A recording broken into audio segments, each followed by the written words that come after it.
Welcome back to Mayo Clinic Radio. I'm Dr. Tom Shives. And I'm Tracy McRae. August means it's August already? Well, that means it's time for kids and parents to start planning for back to school. Shopping for school supplies and new tennis shoes is really only part of it. After a summer of staying up late and sleeping in, do your teenagers do that? Is this written at my house? A lot of kids, especially teenagers, are out of their school year bedtime routines. So the question begs to be asked, how much sleep do kids need to get? That's what we need to know. And do they need to start practicing their earlier bedtimes before school begins? Here to discuss kids and sleep on this back to school episode is pediatric neurologist Dr. Suresh Kotagal. Welcome back to the program, Dr. Kotagal. I love to talk about sleep. Oh, thanks so much, Tracy. Same here.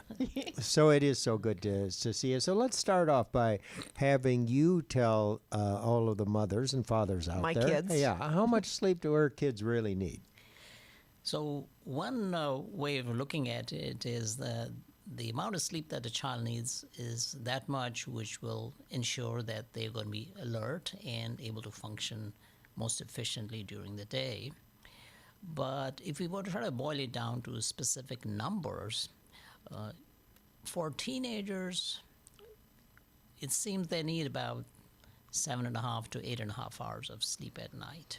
Obviously, when they're babies, they need lots more sleep, but I think by the time they're teens, they need that much, of course. Yeah, I thought it was even more than that, didn't you?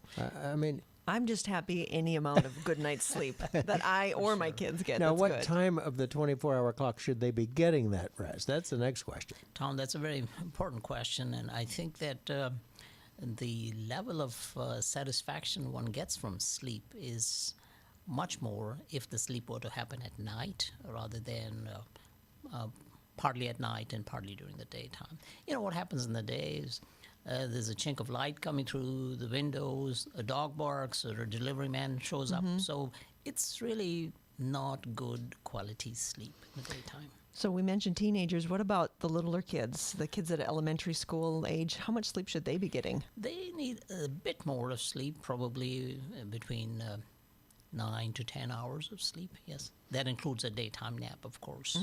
And napping is actually quite common in children below the age of 3.5, 4 years of age. So having one nap a day would be pretty important for them. Now, we've heard previously that teenagers' sleep cycle may be a little bit different and that it's been recommended that school for teenagers or high schoolers not start so early in the morning. Is that true? Do you still a proponent of that? Tom, absolutely. And there are now studies which have established that teenagers are actually sleepy when they are driving to school or when they're on the school bus going to sleep. Most of them are asleep. And by the time their brains are really wide awake to receive the instruction that the teachers are giving, it's about 8:30 or 9. And now the Centers for Disease Control and Prevention and the American Academy of Pediatrics have come out in favor of delaying the school start times to 8:30 or 9 o'clock. And this seems to have, if the school start time is delayed, it seems to have a positive influence on the child's ability to stay alert, pay attention, learn more, have fewer behavioral problems in the daytime. And I think it also makes the teacher's job easier because they are dealing with students who are alert and actually participating in the educational endeavor. School age kids that are younger, like elementary school kids, they do on average get tired and they're ready to go to bed at what their parents would consider their bedtime. But teenagers, their body clock works against them. That's the big kicker on this. You're right. So in some ways, we're talking about teenagers entering a perfect storm sort of situation because their body needs 7.5 to 8 hours, or at least 7.5 to 8.5 hours of sleep for optimum alertness on one hand. And then on the other hand, they've got after-school activities, maybe athletics, or they got 2 hours of homework, and then after that they have to chat with their friends on cell phone or otherwise. So by the time they're really settled down to fall asleep, it's about almost midnight, and then they've got to be up by 5:30 or 6.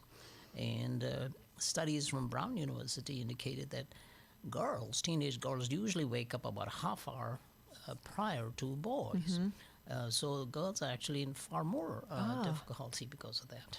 I always have been I need lots of sleep, so I tried to raise kids that needed lots of sleep. And so I always thought, I've got this going on. My kids go to bed early. They sleep really well. I was just all cocky about the whole thing. And then my daughter became a teenager, and exactly what you're talking about started happening. And I thought, who are you? You're supposed to want to go to bed right now. And at 10:30 at night, she is ready to rock and roll. Yes, and exactly. So the body needs more sleep, and yet their schedules are such that they don't allow for it. And then the issue is, we also know that teenagers are more prone to depression, more prone to accidents, and behavioral issues, mood swings, etc. So sleep loss can certainly make children feel a little bit sad, anxious, on the edge. Sleep loss also interferes with reaction time. Just imagine one is going at 60 miles per hour, you get a momentary lapse or a micro sleep for 4 or 5 seconds, boom, you could be off the road very easily. So I think there's increased propensity for depression. And now we also know that there is a link between short sleep and obesity. So when children receive less sleep, they may be making themselves more vulnerable to increased weight gain as well. Is there any evidence that cell phones have interfered with teenager sleep? Thomas, it's quite likely that happens, although, I think, I'm not aware of, and there may very well be studies, but I'm not aware of a study which has linked the cell phone exposure to insomnia. But I think what likely might be happening is that, first of all, the content of what they are viewing on the cell phone might be activating or exciting. The other issue is that the light by itself, from the light from the electronic device, might suppress melatonin secretion. And melatonin is that hormone that the body normally produces close to bedtime. And melatonin rise in the bloodstream facilitates sleep onset. So, if you have light, then the melatonin gets shut down.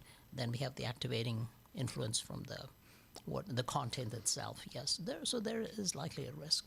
Then the other issue I would think is, if one is sitting down with an electronic device, there might also be perhaps a tendency to imbibe some caffeine, which could also perhaps have an activating influence, I would think. Some parts of the country are starting school the middle of August.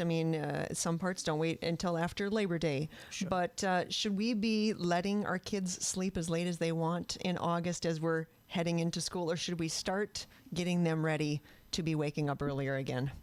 There's a lot riding on this at my house, Dr. Kotagal. They should be up in the morning going to work. So what should we do? Tracy, that's a very important question, and I think it comes up in most households with teenagers. And I think that gradually, maybe once every 2 to 3 days, if we can advance the morning wake-up time. In other words, if it is 9:30, make it 9 o'clock for 2-3 days, and then from there to 8:30, and so on. I think that would be, and starting this process about 2 to 2.5 weeks prior to the day one of school would be a good idea. Remember that light exposure in the morning, a flood of light, whether it is sunlight or even a light box, a flood of light in the morning has a mentally activating quality to it. So I think exposure in the morning to that, taking the dog out for a walk, if it's just a physical activity, exposure to sunlight, light exercise, warm shower, all of these are alerting activities, and they should happen in the morning. Teenagers should avoid taking any naps during the day, because when they do, they're just borrowing from night's sleep and dissipating the sleep pressure. So, I think your point is well taken. We should start maybe about 2.5 weeks prior to the school opening day. Done. Yeah. Yep, get them up, get them cracking. It'll happen. All right. Kids and Sleep with pediatric neurologist, sleep expert, Dr. Suresh Kotagal. So the bottom line is teenagers need 7.5, 8 hours of sleep, and it's best to get it at night. Surprising. Thanks so much for being with us. Almost. Thanks for having me.